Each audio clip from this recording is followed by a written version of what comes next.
ಚಕ್ರವರ್ತಿ ಸೂಲಿಬೆಲೆ ವಿರುದ್ಧ ಮಧು ಬಂಗಾರಪ್ಪ ಆಕ್ರೋಶವನ್ನು ವ್ಯಕ್ತಪಡಿಸಿದ್ದಾರೆ. ಎಸ್ಎಸ್ಎಲ್ಸಿ ವೇಳಾಪಟ್ಟಿಗೂ ಧರ್ಮದ ಬಣ್ಣ ಕಟ್ಟಿದ್ದಾರೆ ಸೂಲಿಬೆಲೆ. ಚಕ್ರವರ್ತಿ ಸೂಲಿಬೆಲೆ ವಿರುದ್ಧ ಮಧು ಬಂಗಾರಪ್ಪ ಆಕ್ರೋಶವನ್ನ ವ್ಯಕ್ತಪಡಿಸಿದ್ದಾರೆ. ಎಸ್ಎಸ್ಎಲ್ಸಿ ವೇಳಾಪಟ್ಟಿಗೂ ಧರ್ಮದ ಬಣ್ಣವನ್ನ ಸೂಲಿಬೆಲೆ ಕಟ್ಟಿದ್ದಾರೆ. ಅವನು ಯಾರೋ ತುಂಬಾ ತಲೆಹರಟೆ ಮಾಡ್ತಾ ಇದ್ದಾನೆ. ಪರೀಕ್ಷಾ ವೇಳಾಪಟ್ಟಿಯಲ್ಲಿ ಕೋಮು ಬಣ್ಣ ಹಚ್ಚಿದ್ದಕ್ಕೆ ಆಕ್ರೋಶವನ್ನ ವ್ಯಕ್ತಪಡಿಸಿರೋದು. ಅವನು ಯಾರೋ ತುಂಬಾ ತಲೆಹರಟೆ ಮಾಡ್ತಾ ಇದ್ದಾನೆ. ಅವನ ವಿರುದ್ಧ ತುಂಬಾ ದೂರುಗಳು ಕೇಳಿ ಬರ್ತಾ ಇದೆ. ಶೀಘ್ರವೇ ಚಕ್ರವರ್ತಿ ಸೂಲಿಬೆಲೆ ವಿರುದ್ಧ ಕ್ರಮ ಕೈಗೊಳ್ತೀವಿ. ಚಕ್ರವರ್ತಿ ಸೂಲಿಬೆಲೆ ವಿರುದ್ಧ ಕ್ರಮ ಕೈಗೊಳ್ತೀವಿ.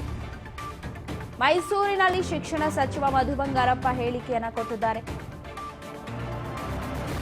ಸೂಲಿಬೆಲೆ ಹೇಳಿಕೆಯ ಬಗ್ಗೆ ಕೋಮು ಸಂಘರ್ಷಕ್ಕೆ ಎಡೆಮಾಡಿಕೊಡ್ತಾನೆ. ತನ್ನ ವಿರುದ್ಧ ಸಾಕಷ್ಟು ದೂರುಗಳು ಬಂದಿದೆ. ಆಕ್ರೋಶವನ್ನ ವ್ಯಕ್ತಪಡಿಸಿರೋದು. ಎಸ್ಎಸ್ಎಲ್ಸಿ ವೇಳಾಪಟ್ಟಿಗೂ ಧರ್ಮದ ಬಣ್ಣ ಕಟ್ಟಿದ ಸೂಲಿಬೆಲೆಯ ವಿರುದ್ಧ ಕಿಡಿಕಾರಿದ್ದಾರೆ, ಹರಿಹಾಯ್ದಿದ್ದಾರೆ. ಪರೀಕ್ಷಾ ವೇಳಾಪಟ್ಟಿ ಕೋಮು ಬಣ್ಣ ಹಚ್ಚಿದ್ದಕ್ಕೆ ಆಕ್ರೋಶವನ್ನ ವ್ಯಕ್ತಪಡಿಸಿದ. ಅವನು ಯಾರೋ ತುಂಬಾ ತಲೆಹರಟೆ ಮಾಡ್ತಿದ್ದಾನೆ. ಆದಷ್ಟು ಬೇಗ ಕಾನೂನು ಕ್ರಮವನ್ನ ಕೈಗೊಳ್ಳಿ. ಸಚಿವ ಮಧು ಬಂಗಾರಪ್ಪ ಹೇಳಿಕೆಯನ್ನ ಕೊಟ್ಟಿದ್ದಾರೆ. ಚಕ್ರವರ್ತಿ ಸೂಲಿಬೆಲೆ ವಿರುದ್ಧ ಕ್ರಮ ಕೈಗೊಳ್ತೀವಿ ಅಂತ ಮಧು ಬಂಗಾರಪ್ಪ ಹೇಳಿಕೆಯನ್ನ ಕೊಟ್ಟಿದ್ದಾರೆ. ಎಸ್ಎಸ್ಎಲ್ಸಿ ಮಾರ್ಕ್ಸ್ ಕಾರ್ಡ್ ವಿಚಾರದಲ್ಲಿ ಕೂಡ ತಲೆಹರಟೆ ಮಾಡಿದ್ದಾರೆ ಅಂತ ಆಕ್ರೋಶಗೊಂಡಿರೋದು. ನನ್ನ ಇಲಾಖೆಯಲ್ಲಿ ಶಿಕ್ಷಕರ ರೆಡಿ ಮಿಕ್ಸ್ ಪೌಡರ್ ಅದು ಈಗ ಹಾಲಿಗೆ ಪೌಡರ್ ಹಾಕೋದು. ಈಗ ನಾವು ಹೆಂಗೆ ಬೋರ್ವಿಟ ಹಾಕ್ತೀವಲ್ಲ ಅದೇ ರೀತಿ ಅದು.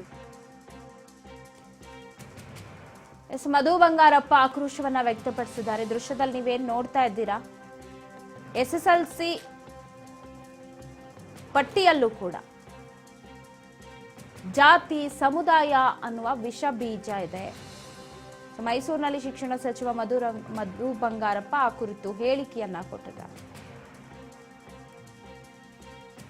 ಅವನು ಇನ್ನೊಬ್ಬ ಯಾರು ಚಕ್ರವರ್ತಿ ಸೂಲಿಬೆಲೆನ ಎಂತ ಅವನು ತಲೆಹರಟೆ. ಅವ್ರಿಗೇನು ಮಾನ ಮರ್ಯಾದೆ ಇದೆಯಾ?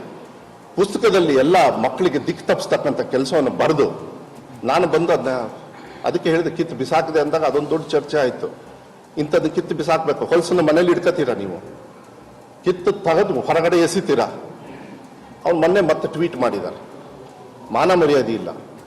10ನೇ ಕ್ಲಾಸು 1ನೇ ತಾರೀಕು ಮಾರ್ಚು, ಇವರು ಫ್ರೈಡೆ ಯಾಕೆ ಎಕ್ಸಾಮ್ನ ದಿನ 9ರಿಂದ ಮಾಡ್ತಾ ಇದ್ದೀರಾ, ಅವತ್ತು ಮಾತ್ರ 2 ಗಂಟೆಗೆ ವೈ? ಅದಾದ್ಮೇಲೆ ನಮಾಜೀಗ ಅಂತ. ಡೋಂಟ್ ಯು ಥಿಂಕ್ ವಿಷ ಬೀಜ ಬಿಚ್ಚುತ್ತಾ ಇರತಕ್ಕಂಥದ್ದು ಇಂಥವ್ರು ತಾನೆ? ಕಂಪ್ಲೇಂಟ್ಸ್ ಬಂದಿದೆ, ಈಗ ಕಂಪ್ಲೇಂಟ್ಸ್ ಹೋಗ್ತಾ ಇದೆ ಅವ್ರ ಮೇಲೆ. ನಮಾಜ್ ಅಲ್ಲ, ಫಸ್ಟ್ ಇಂದ ಸೆಕೆಂಡ್ PUC ಎಕ್ಸಾಮ್ ಸ್ಟಾರ್ಟ್ ಆಗ್ತಾ ಇದೆ. ಅದೇ ಶಾಲೆಯಲ್ಲಿ ಬೆಳಗ್ಗೆ ಅವ್ರದ್ದು ಎಕ್ಸಾಮ್ ಪುಷ್ ಮಾಡಿರೋದಷ್ಟೇ. ಇವ್ರಿಗೊಂದು ಕಾಮನ್ ಸೆನ್ಸ್ ಇಲ್ಲಲ್ರಿ. ಪಠ್ಯ ಪುಸ್ತಕದ ಪರಿಷ್ಕರಣೆಯ ಇವ್ರು ಎಂತ ಅಧ್ಯಕ್ಷನ ಸುಡಗಾಡು ಏನಾಗಿದ್ರು, ಮಾನ ಮರ್ಯಾದೆ ಇದೆಯಾ ಅವರಿಗೆ? ಒಂದ್ ಕಡೆಗೆ ಸರ್ವಿಸ್ ಮಾಡಿ ಎಲೆಕ್ಷನ್ಗೆ ಬಂದ ತಕ್ಷಣ ಎತ್ತುತ್ತಾವ ತಲೆನ. ಅವನು ಇನ್ನೊಬ್ಬ ಯಾರು ಚಕ್ರವರ್ತಿ ಸೂಲಿಬೆಲೆನ ಎಂತ ಅವನು ತಲೆಹರಟೆ. ಅವ್ರಿಗೇನು ಮಾನ ಮರ್ಯಾದೆ ಇದೆಯಾ?